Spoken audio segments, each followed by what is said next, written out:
Welcome back to Two Keto Dudes. This is Carl Franklin from Connecticut in the United States. And in February of 2016, I put myself on a ketogenic diet to take control of my metabolism. In just 2.5 months, I managed to reverse all my markers of type 2 diabetes with diet alone. As of now, I'm 80 pounds lighter with no signs of diabetes or heart disease. Hi, I'm Richard Morris in Denver, Colorado. Hey, wait, I'm in Denver, Colorado too. Yeah, that's right. We're attending Low Carb Breckenridge 2018. And I've been on a ketogenic diet since April of 2014. When I started, I was very sick with complications from type 2 diabetes. Within 6 months of starting a ketogenic diet, all of my biomarkers of disease had disappeared. I've lost about 100 pounds, and I've completely turned my health around. And this show is a document of our experiences thriving for years in ketosis. Oh, yeah. And hopefully that might help a few people who are curious about this kind of dietary hacking. We're not doctors. We don't want to give any medical advice, but we are keen to share our own experiences. We're both actually software developers, so we're not afraid of a little technical detail, are we, Carl? No way, no how. We've done some research into our own deranged metabolisms and the science behind them. We hope to share some of that research. Where possible, we intend to put links in the show notes to cite research supporting any claims that we make. And you'll probably work out pretty quickly that we're both foodies. Oh, yeah. We love to cook and we love to eat. Mm-hmm. In every episode, we both share a keto recipe that cannot be ignored. Cannot and will not be ignored. All right, so let's start podcast number 107, Ketogenic Pregnancy with AnnaLee Fowler. Heard you say you're due for a little. So, Richard, do we have any apologies or corrections from last week's show? Let's see. That was Dr. Eric Westman. Yeah. No, I think he nailed it, got everything right. He's great. Yep. So, let's revisit what a ketogenic diet is. Sure. Ketogenic diet is any diet where you're burning fat for fuel. That's it. Puts you in a state of nutritional ketosis. Yep. And we make ketones from the fat. It's one of the byproducts of fat. As we're using the fat for energy, we also make ketones, and they keep our brain going, and they defray our need for glucose. That's right. So the easiest way we know to do that is to not eat any sugar or starch. Keep your carbohydrates to less than 20 grams a day, mostly from green leafy vegetables, maybe some eggs, maybe some dairy. And you want to have moderate protein, which is 1 to 1.5 grams of protein for every kilogram of lean body mass that you have. Right. And we get all of our energy from fat. It's kind of weird doing that in the same room. It is. We are actually in the same room. Usually we're which is unusual. Yeah. Different sides of the world. So how was your week? It was interesting. I've been making my way across the world to get from Australia to Breckenridge. Right. So that was interesting. For the first time ever, I went on one of the world's largest flight legs, which is from Sydney to Dallas-Fort Worth. Yeah. And I tell you that I want to travel through Dallas every time because it was like a 10-minute process to pass through customs and get my bag checked and everything. Wow. Whereas in LAX or San Francisco, they're the two other ports of entry for Australians. It's like a 1 to 1.5 hour delay. So loved it. And also second week of university, which is I've just taken on a new subject, which is human biology, and I've just done a whole bunch of nutrition. And let me put it this way, I'm going to have to rote learn a lot of things that I don't agree with to be able to pass this subject. Oh, well. But anyway. Well, that's good. It's a good thing that you're doing it. Yeah. So how was your week, Carl? Well, obviously, we're here in Breckenridge. I'm super excited to be here. Yeah. A lot of the speakers that were at Keto Fest last year are here. Yep. A lot of our friends are here. Mm-hmm. And we're in a house like we were last year, this big Airbnb house, and cooking every day and every night. It's just fantastic. But the big news is the Keto Fest Kickstarter launched a few days ago from this recording. Sure. And like in the first 2 days, we were already at 20%. Well, I know, right? It's outstanding. There must have been a pent-up demand. Yeah. A lot of people have been asking us, when's it going to launch? When's it going to launch? Right. And so what we're doing is we're using Kickstarter to get funding for the whole event. Yep. Basically, people who want to go to the event go to Kickstarter and they buy their tickets on Kickstarter. Right. And if enough people buy tickets so that we can afford to run the event, we will do the event. And at that point, you get debited the amount of money that you've paid for your tickets. That's right. And if we don't get enough people to do the event will fail and everyone will get refunded Well, they won't get debited. They won't get debited. That's right. Yeah. So there's no loss if it doesn't work. No, yeah. There's no risk for you. There's no risk for us. That's the whole beauty of Kickstarter. Yeah. So the big thing that we're doing differently this year is we're expanding Science Sunday to be twice as many. Yeah. Twice as many talks, twice as many speakers. Yeah. So all the research and science, that's going to be at the Gard Arts Center, those kinds of things. And then practical applications of the ketogenic diet, we'll have talks at the Crocker House Ballroom. At least that's where we want to. Yeah. That's right. Another thing that's going on is, you remember last year at the Spark Makerspace, they had a kitchen. Yeah, that's where we did all the demonstrations, the keto cooking demonstrations. Well, that place has turned into a professional production kitchen. Wow. Yeah. It was a bit claustrophobic last time because they were doing other things. They had like a woodwork shop and they had electronic manufacture. Now it's all kitchen. The woodworking stuff in the back is going to be a production kitchen.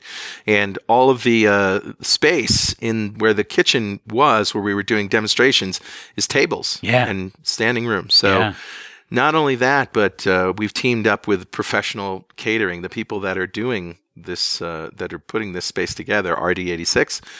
And they're going to make covers for everyone who wants them for our samples. Wow.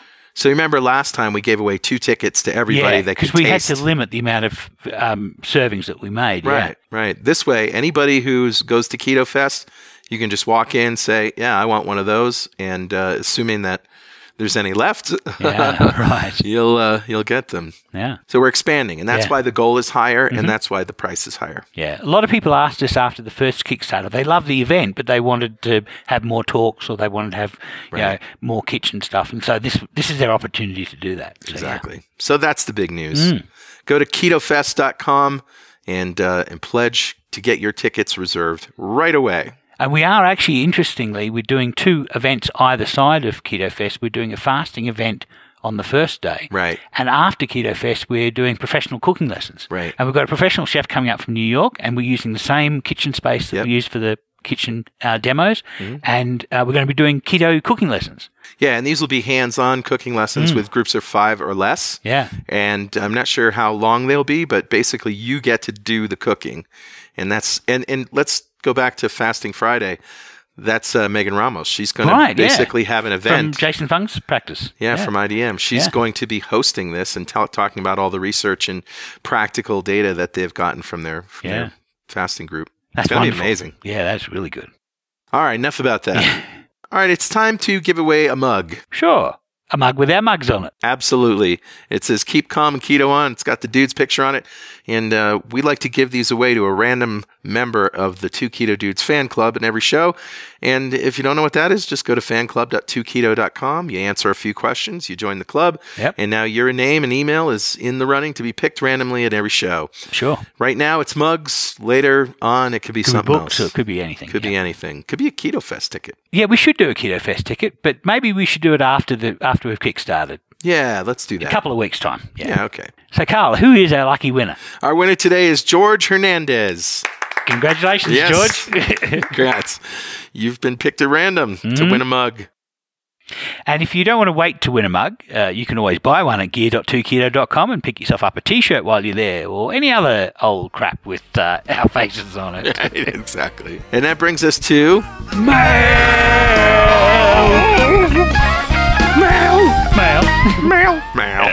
Mail. All right, I'll go first. This one came from our ketogenic forums, and Deb says, am I doing this wrong? This morning I noticed I'm up a pound. Probably no need to worry, but wanted to share what I ate, etc., to ensure I'm doing this right. I'm now in week 3 of keto. Yeah. So I gained a pound this morning on the scale. My blood ketone reading was only 0.8. I do have dawn phenomena. I guess I should probably start testing my glucose levels. Yeah, maybe. Well, yesterday, as follows. 1.5 hours of tennis doubles, 9 to 11 a.m. So a lot of exercise. Yeah. Macros at the end of the day, 5% carbs, 73% fat, 23% protein. Total net calories, 1305. When I work out in the morning, I typically find I must consume approximately 800 calories for breakfast to give me energy and clarity for my workout, which is usually cardio intensive. Yesterday, my breakfast consisted of 8-gram net carbs, 4% carbs, 77% fat, 19% protein. Not bad. 2 slices of thick-cut bacon, keto cream cheese pancakes, 2 eggs, 2 ounces of cream cheese, a tablespoon of coconut flour, 2 teaspoons of ghee, a tablespoon of ground flax, coffee, a teaspoon of heavy cream, scoop of collagen peptides. Okay. Sounds like a pretty awesome breakfast. Yeah. I wasn't super hungry at lunch, so I consumed chicken broth with steamed bok choy and broccoli. Nice. Mid-afternoon, I had a coffee with MCT oil. Dinner was a small portion of pan-roasted salmon with olive oil and butter, roasted cauliflower, and broccolini. This morning, I'm hungry, and I'm eating the same breakfast because I'll be exercising again this morning. Do I just need to keep calm and keto on and no need to worry, or am I doing something wrong? I don't have a lot of weight to lose, maybe 15, 20 pounds. My goal is weight loss, but also to regulate my hormones, glucose and insulin, as I'm pre-diabetic, and I have a hard time regulating my morning fasting glucose. I'm also a cancer survivor, and I feel the disease was brought on by my intolerance to sugar in excess insulin growth factor, IGF-1. Mm-hmm. I guess my ultimate goal is to prevent a recurrence of cancer. Yeah. Why don't you go first, Richard? I have a few observations, but you'll probably cover them. So I would say that, yes, keeping calm and ketoing on is the ideal way to approach any slight plateaus or, slightly go up on the scale. Agree. The body is going to change its weight based on your hydration levels, and you've done all this exercise. You may have over-rehydrated, or these are things that you really should be for your weight measurement. You really should be sort of taking an average of what you've been over the last 5 days and using that, because and also measuring. Right. Yeah, I mean, you're exercising a lot. You're building muscle. That's true. Yes. Yeah. Absolutely. And you're only 3 weeks in. So we're just starting the process. Right. And plus, you've only got 15 or 20 pounds to lose. So that's a different status than somebody who has 120 pounds to lose. Because what happens with them is, as soon as they stop eating food that increases their insulin, all of a sudden their energy comes flying out. Yeah. And so all that stored energy in their body fat. And so it's a different scenario with somebody who's only got a small amount of weight to lose. It may take some time to lose weight. You will probably find that your body will recompose. You may draw down some body fat and add some muscle, and that may end up causing you to weigh more. Yeah. So, this is, but you'll have more lean tissue. So that's the thing. The other thing I can observe is that 1,300 calories and 2 hours of exercise is kind of like caloric restriction. It is a bit. Yeah. I mean, and I'm not saying that's a bad thing, because you're not restricting calories and breaking out of ketosis. Your insulin isn't high, obviously. Yeah. But you are restricting calories, so you're going to be more hungry. Right. And the cure for that, of course, is more fat. Yeah. Yeah. And the lunch meal, the broth with some Chinese vegetables. I mean, that sounds delicious, but it doesn't sound like it has a lot of fat. No. And so you might want to consider, for example, whisking up some butter into it. Yeah. So that might make it a little bit more satiating. Yeah. You might find that if you have a decent enough breakfast, once you become really fat adapted, and for some people it takes 5-6 weeks. You've only been doing it for 3 weeks, but you might find that once you become fat adapted, you may not even feel like having breakfast in the morning, or you may feel having breakfast in the morning, you don't feel like eating again until dinner time. Right. Or, so these are things that you'll find as you keep calm and keto on, but you're certainly eating the right ratio of macros. Yep, I agree. You might just need to eat more if you're hungry. That's right. Yeah. Absolutely. Well, that's what I got. I've got one from Facebook. This actually comes via Messenger, and this came from Shannon Michelle Butler. And Shannon says, "Hello, I've been listening to you for a while, and I wanted to let you know that I made your polenta recipe for dinner." This is a recipe that I did like in the 3rd or 4th episode. It was really early on. Right. And this recipe is one I made, I think, in like the 3rd or 4th show. Yeah. And it was Julie's recipe to make polenta from almond meal. Yeah. And it basically uses almond meal and Parmesan cheese and stock to sort of replicate the flavour of corn grits, or as the Italians call them, polenta. So anyway, Shannon goes on to say, I made your polenta recipe for dinner, and in another pan, I fried up some onions and some smoked sausage. I then opened a small can of chipotle peppers and blended those until smooth, and poured that over the smoked sausage, and then added some heavy cream. I eyeballed that, and some Cajun seasoning with a pinch of Swerve. I let that simmer for a little bit and then stirred it over the polenta. Yum. Nice. I just wanted to share. Keep calm, keto on. And I've got to say, oh my, Shannon, I think you may have just made both the mail and the recipe section. Yeah. I've got to try that. Absolutely. So that's my mail for the day. Excellent. Okay, so we're going to roll the recording that we did last week with AnnaLee Fowler. Yeah. And I believe you introduced her. I did. So let's roll the recording and take it away. Okay, so we have a guest here today, AnnaLee Fowler, who has been a member of our Facebook group and a member of our ketogenic forums, and is a long-term ketogenic dieter. AnnaLee, welcome to Two Keto Dudes. Yeah, thanks so much for having me. It's really great to be here. Oh, well, great to have you here. And also a ketogenic mom. Yep. Baby's 3 weeks old. Wow. Doing well. Fantastic. That's excellent. So tell us your story. You had a type 2 diabetes and gestational diabetes during pregnancy? So I had gestational diabetes. Actually, my story starts, I would say, 12 years ago when I had my daughter. I was 25 years old, and I thought I was very healthy, was, an athlete, and thought I ate healthy, and had gestational diabetes at 25 years old. When I was pregnant with her, went on the standard diabetic diet, and, I was eating 45 carbs for breakfast and 60 for lunch and dinner, the prescribed diet, and seemed to do okay on that. Never had to go on medication, but then that was just my clue that I was going to have metabolic problems. And my dad is diabetic, and so it runs in my family.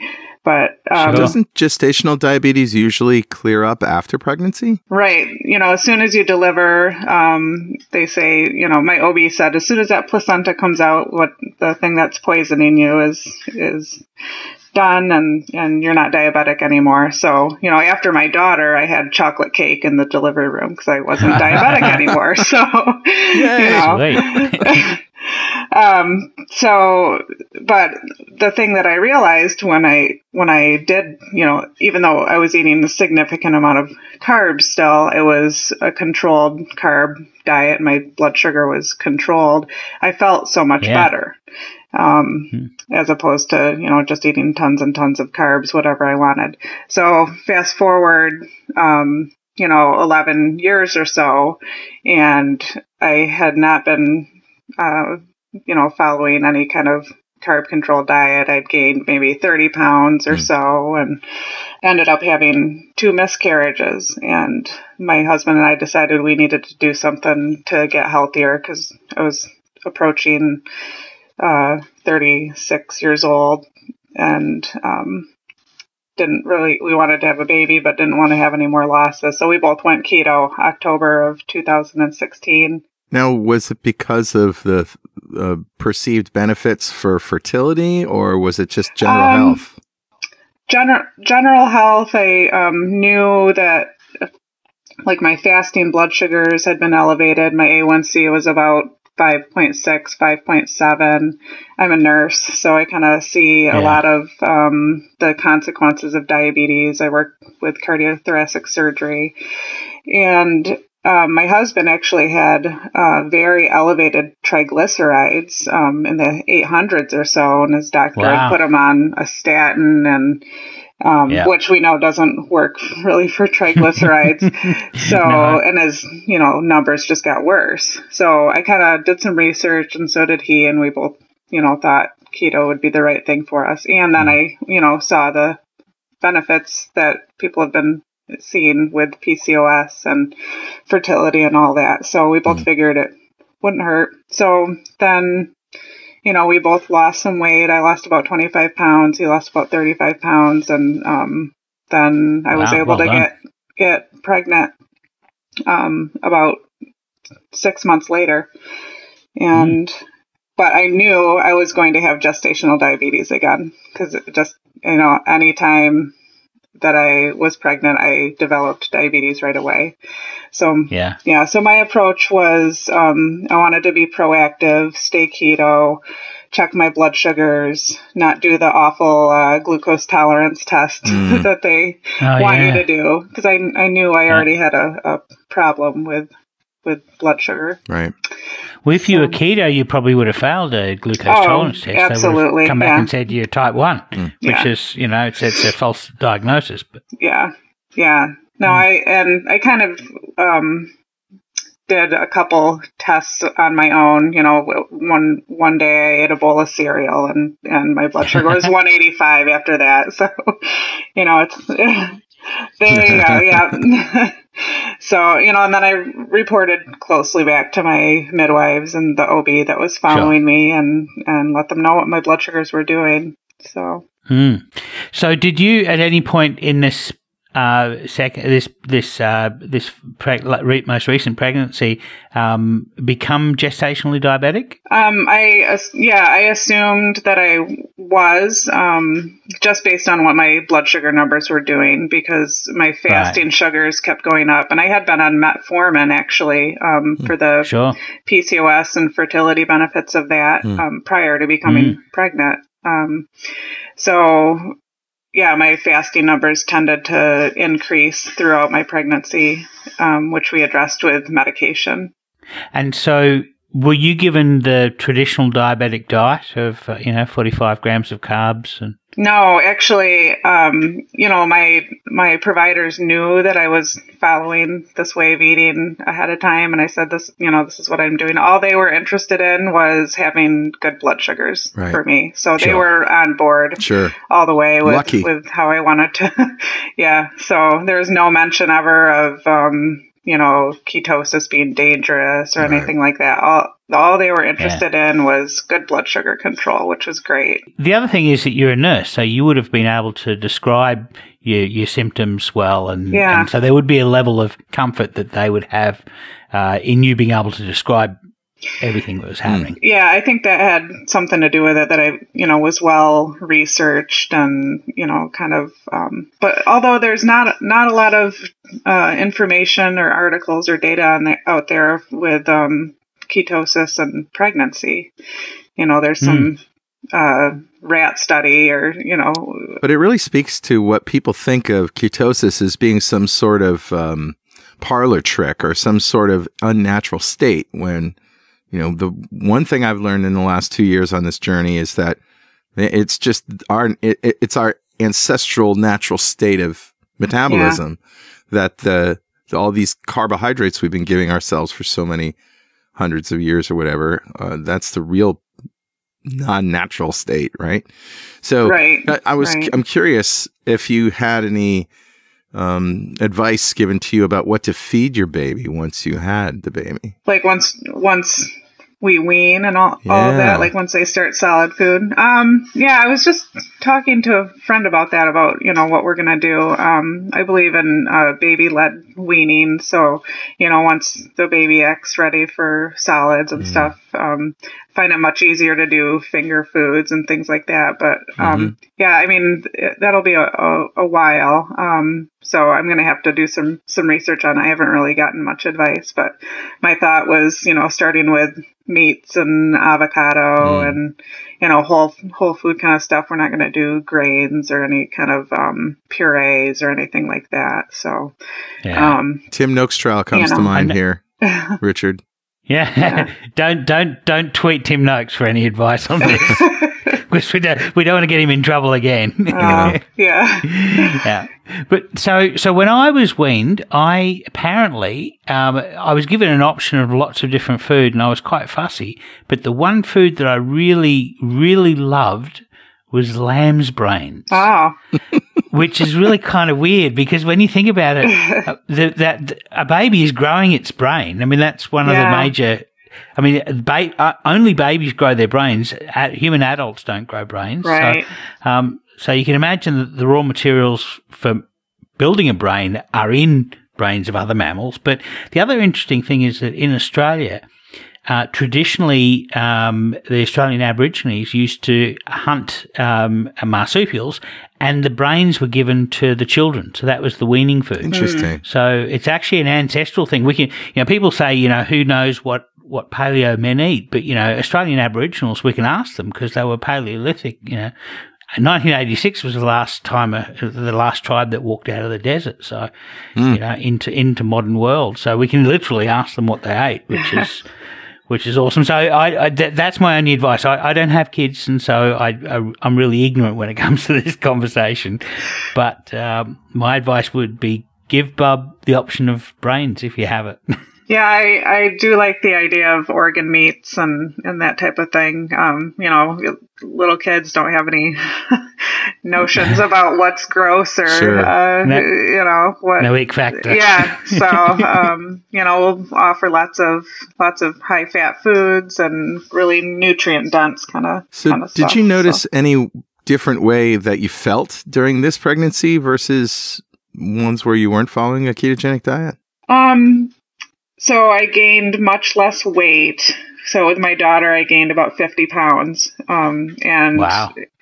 So that was a major difference. I think I gained maybe 23 pounds with this. Now I did start out a little heavier than I did with her, but I didn't have, certainly didn't have any swelling or, things like that. Now, being 12 years older, that makes a big difference in how you feel in pregnancy. But I felt good in general. I would say overall, as far as, general pregnancy symptoms, it's just, lots of aches and pains and things like that. Right. But, so you still had aches and pains, but probably unavoidable aches and pains. Just from having a big belly, I think. Yeah. And working full time as a nurse and all of that. But I never had any blood sugar, low blood sugars or things like that.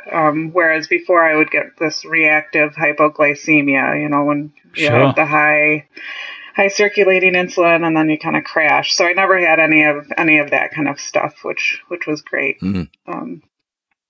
So it was rather frustrating to, be following a, low carb, high fat diet, but to still have the progression of the gestational diabetes. I did find that frustrating. Because I had to. It's caused by something else other than what you eat. Right. I had to just remember that it was temporary, and I'll be able to heal my metabolism afterwards. And so.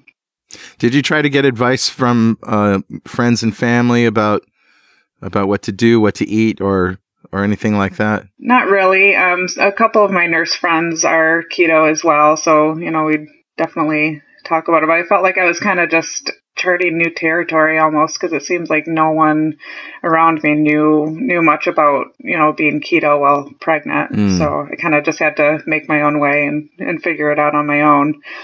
But I really just tried to follow the principles of keto, although I did increase my protein and tried to focus a lot on, getting more protein as well, because I know that's beneficial for pregnancy. So absolutely. Yeah. So the other interesting thing is that glucose is a small molecule that passes the placental barrier. So when you eat food that has glucose, or your liver makes glucose, that goes straight across to the baby. And so the baby gets your dose of glucose. But insulin is a big Baroque sort of molecule. It's a massive thing. It's like 350 times the size of a glucose molecule. It's like, I like to say it's like an Olympic ribbon twirler on acid. It's this big monstrous thing. And it doesn't go across the placental barrier. So both the mother and baby have to make their own independent sources of insulin. Right. And so when your daughter 12 years ago, you were gestationally diabetic, so and you were on the traditional diet, so a high carbohydrate diet and probably much more severe medication.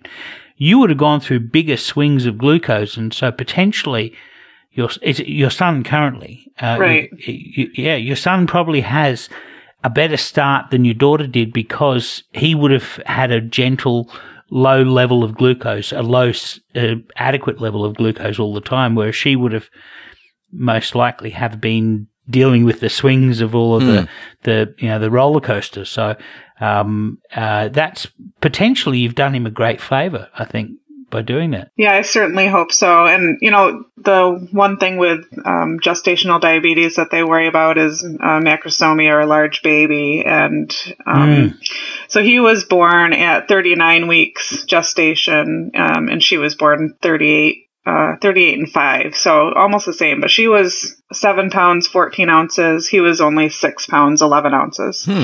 So that indicates to me that, that she probably was getting a lot more glucose and needing to, adapt to that than he was. I really do hope that all my hard work and pregnancy helped him out. Yeah, fantastic. So what advice would you give to women wanting to become pregnant who are ketogenic? I would say, you don't have to change your diet. You can stay keto. And then I would, it can be hard in the first trimester if you have a lot of nausea or morning sickness. So you almost kind of have to just get through the first few months, whatever way you can. And don't be too hard on yourself if you can't, stay perfect keto. I ate a ton of cheese. I joked that my son was probably half cheese, half chicken wings. Those are my two favorite pregnancy foods. But yeah, kind of just, get through the first few months, whatever way you can, and just do your best, and eat when you're hungry. I found that at first I could still just do my fatty coffee, but then I definitely needed to start eating 3 meals a day, breakfast, lunch, and dinner. Yeah. And then, I would say network with other moms who are doing the same thing as you, because you're going to get tons of unsolicited advice from many people. So find some people that are, on Facebook or wherever, who are doing the same thing as you. And it just helps you feel kind of not as isolated and alone in what you're doing. And then also regarding the glucose tolerance test that your doctor is going to want you to do, research other options. What I offered to do was to check my blood sugar 4 times a day with my normal diet that I was eating, and report back to the doctor with those readings, because that's going to be far better data than drinking 75 grams of glucose and then checking your blood sugar. So, because it's not really going to be accurate if you're keto or low carb. Yeah, the results are going to look like you're a type 1 diabetic, which is, it's really abnormal. So you really have to, if you're going to do an oral glucose tolerance test, you really need to eat carbs for, 1 or 2 weeks beforehand. And then. Yeah. And that was something I was not willing to do. I knew I had glucose intolerance. Like, I don't need a test to show me that. I know I'm insulin resistant. So that's what I told my providers. I'm like, I know I have a problem. I know I'm probably diabetic, and let's just treat the sugars that we're seeing. So yeah, I mean, getting a glucose monitor and doing those tests at home instead of doing your glucose tolerance test, But it sounds like you had at least a small cadre of people who were in your corner. Your nurse friends who knew it, your husband certainly. And I mean, it definitely helped to have my husband on board as well, and us eating the same diet, because he, a lot of times I didn't feel like cooking, and he was able to, prepare meals and stuff, and going out to eat, we knew where we can go and get meals and stuff. But yeah, I mean, I felt like I did have a lot of support, but it was very helpful to have my providers, my midwives, and my doctor on my side too. At one point I ended up in the triage unit, and they had me give a urine sample, and I think I was like 27 or 28 weeks pregnant. And the midwife, who wasn't my midwife, came in and she said, "Oh, I know why you're contracting or having these contractions. It's because you're severely dehydrated. Your ketones are 80 in your urine." I said, "No, I'm not dehydrated. It's just my diet." Yeah. So that was the one time I had someone freak out about seeing ketones. So 80, is that a different measurement than we're used to in the States? Or is it 8.0? No, it was in the urine. It was on the urine dipstick. So I'm not sure the milligrams per deciliter. Yeah. Oh, okay. Yeah. So. So yeah, she was concerned about the high amount of ketones in my urine, but I obviously was not. And yeah. Yeah, you got this. Right. Yeah. So how about your husband? I mean, how were his triglycerides? Because he lost weight, so I assume they went to the good. Yeah, so I think he got his blood work done maybe... Oh, because my goal, I wanted to get him off that statin. So he actually had a different doctor. His doctor left his practice, so he was seeing a different doctor, and I went with him to one of his appointments. We got his blood drawn maybe 3 or 4 months after we started keto, and his triglycerides had normalized down to, I think he was like 140 or something. Nice. So I said, "Can we please get him off this statin? Because I don't think it was doing anything for him. Because his total cholesterol and everything was normal to begin with. It was just the triglycerides." Sure. It probably would have lowered his LDL. I know that if in my case, the statin did as advertised, it lowered my LDL, but everything else went to hell. My glucose control fell apart, and I ballooned up. I put on like 30 kilograms. It just in about 3 years, it was just massive. Yeah, so, it certainly didn't do him any favors, So. So have you found a group online of keto parents and keto mothers that you collude with now? I haven't. There's a few ketogenic pregnancy and breastfeeding groups out there, but I can't say that I found like one that I've really attached myself to. Mostly just Daisy's group on Facebook. Right. So those are the women that I turn to for support. Good mostly. Group. Yeah. Yeah, it really is. That's great. Anything we missed? Anything else you want to add? I don't think so. I just, I just want to encourage anyone, who might be dealing with gestational diabetes to really, especially if you're keto to begin with, really, trust what you're doing. Don't buy into I have to eat this many carbs, because the, education that they give people once you get that diagnosis is, for anyone who has the diabetes diagnosis is really just wrong. So I would ignore most of the advice that you get from dietitians and all that if they tell you need a certain amount of carbs. Yeah. Need and carbs don't go together in the same sentence. Yeah. And, the advice I give to my diabetic patients that I see, my cardiac patients, I tell them, you got to, find your own carbohydrate tolerance too. So you might be able to tolerate a little bit more. But you just have to dial down the carbs to keep it to your tolerance. And there was one book that my midwife recommended to me, which is, this was before I was keto, but it's actually a really good book. And there is a whole chapter kind of on ketosis and how it could be beneficial to baby and to mom and all this. It's called Real Food for Gestational Diabetes. And it's by Lily Nichols. Great. We'll put a link to that. It's a pretty good book. There's recipes and things in there too, but it does have a chapter on ketosis. And I remember talking to Amber Ahern, and she raised her kids completely in ketosis. Actually, she raised them to be carnivores. I think her youngest one. Yeah, that's right. Her youngest one, and he is like a super kid, right? He never has the sicknesses that these other kids have. Never had that in preschool. Wasn't always out sick and antibiotics and any of that stuff. Yeah. Yeah, I have to say, my daughter so far has been quite healthy. She does, she did breastfeed for quite a long time, so I'm sure that has something to do with it. Yeah. But she definitely prefers to eat carbohydrates, and I haven't been able to get her on the low carb. She says sometimes she'll say I want to do keto, and she's a gymnast and stuff. So I see a lot of me and her. Like I grew up on carbs and all this stuff, but so hopefully it'll be interesting to see how my son does. Differently. Yeah.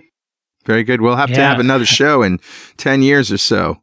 Bring him on. Our little N equals 1. Yeah. And what's his name? Are you going to say his name on the show? Yeah, his name is Finley. Ah. Yeah. Excellent. Yeah. Okay. Well, that's been awesome, AnnaLee. Thank you very much for joining us. That's been a great story. I've been watching your Facebook progress, and I don't, as I said, I don't have kids myself, so I haven't gone through the process with my own partner, and so it was enlightening. Yeah, it was definitely a journey. A little bit scary. So thanks for having me on and letting me share my story. All right, thanks, AnnaLee. You're welcome. Bye-bye. Heard you say you're due for a little. Excellent. This is a message that needs to be heard. Absolutely. Especially, we were bringing up the Tim Noakes trial. I mean, people lose their nut when they hear about children, in keto, right? They think this is not healthy. However, it just makes me mad because why does being ketogenic for the first 2 years of life while breastfeeding, and that's perfectly okay, but then if you don't move them over to Fruit Loops and yogurt, you're somehow like a bad parent. Right. I just don't understand. Yeah. Yeah. It's incredible. Well, I don't have kids of my own, so I'm sort of observing as an impartial observer on this. But that was certainly a fascinating interview with AnnaLee, and sure was. And we look forward to hearing more about her keto baby. Absolutely. And that brings us to Recipes. Amber's upstairs. She got her come and do recipes. All right. I'll go first because I got a simple one. Okay. I actually made this anytime that I have carnitas or I have some sort of really salty meat that I'm going to, especially pork or steak or something like that, I like to make a crema. And a crema is simply sour cream and lime juice. Okay. But I put lime zest in it because that's where the flavor of lime is. Yeah. Yeah. So it's very simple. A cup of sour cream, you grate off the zest of one lime, and then you squeeze half a lime. Okay. Just get the juice. And if it's not limey enough for you, add a little bit more. You can do it to taste. Some people will add salt and some cumin or something like that. If you should have those flavors on your meat. Sure. So what you really want is something that balances it out. Yeah. So you have that zip, that tang, and it, and then against the salty umami of your meat. Yeah. And remember, use full fat sour cream. Don't go for the low fat stuff because that's it. Who knows what that's got in it? Yeah. I don't know how they make low fat cream. That's just crazy. It is a little crazy. That's what I got. Yeah. So my recipe, I was going to do Shannon's recipe, which sounds awesome. Yeah. But we're kind of doing these small dish recipes. Right. And so what I want to do is one called Hagao. It's again another Asian dim sum recipe, and this one is going to be using shirataki. Yeah. And so normally, you can buy shirataki.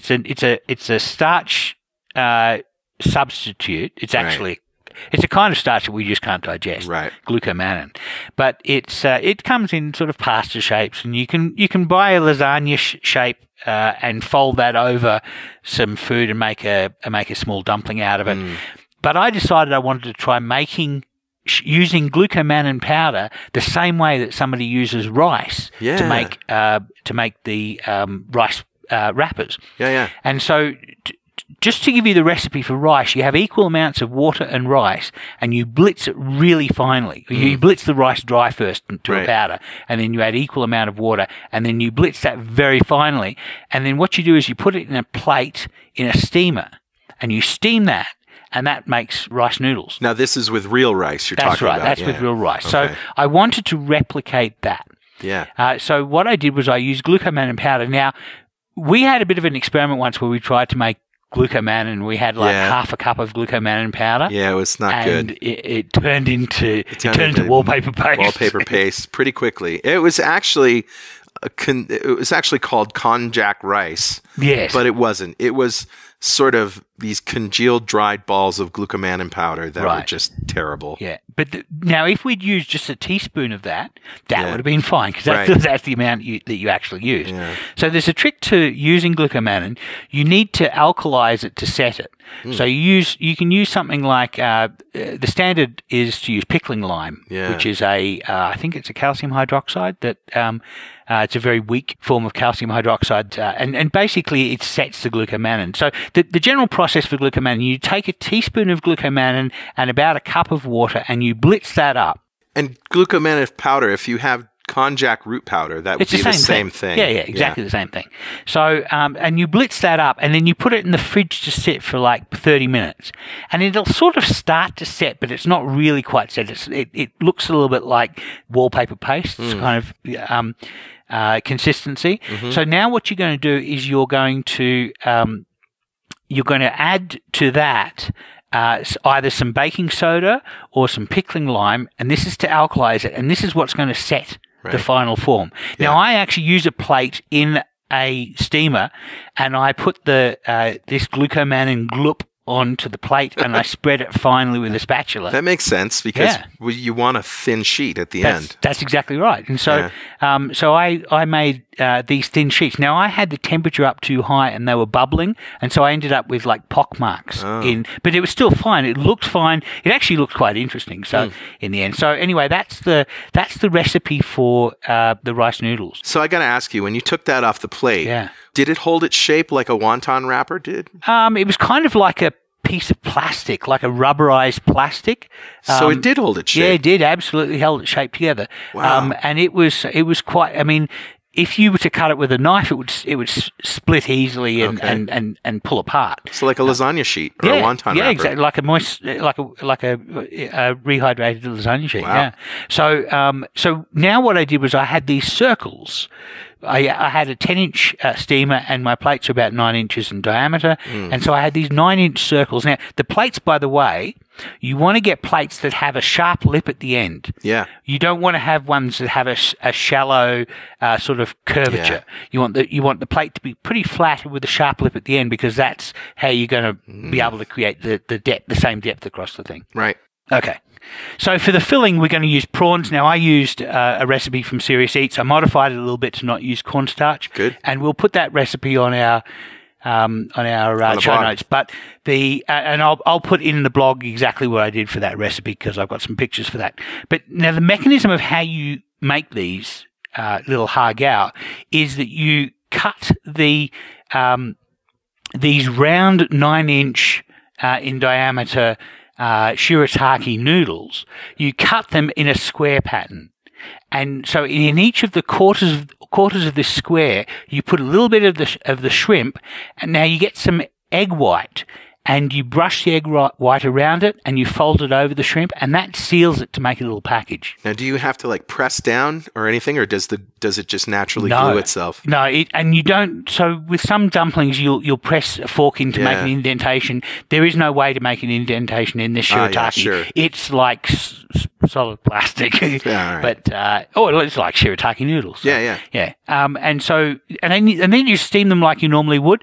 I steamed mine for about 15 minutes in a steamer, and they didn't come apart. They didn't come apart at all. Great. You have to put them gently into the steamer, and you put a piece of paper down for them to go on in the steamer. But they were delicious, and the shirataki really worked well. What they call these hagao, the English term for these hagao, is crystal skin prawns. So you want the prawn inside to be visible from the outside. Oh, right, sure, like a summer roll would be. Rice paper. Yeah. And this shirataki came out almost translucent. That's great. So it worked perfectly. So they were delicious. So, and I'll have pictures of them on. And you could use that for any kind of filling, right? I mean, I think of the summer roll, that has like some fresh veggies and chives and some shrimp and maybe some pork.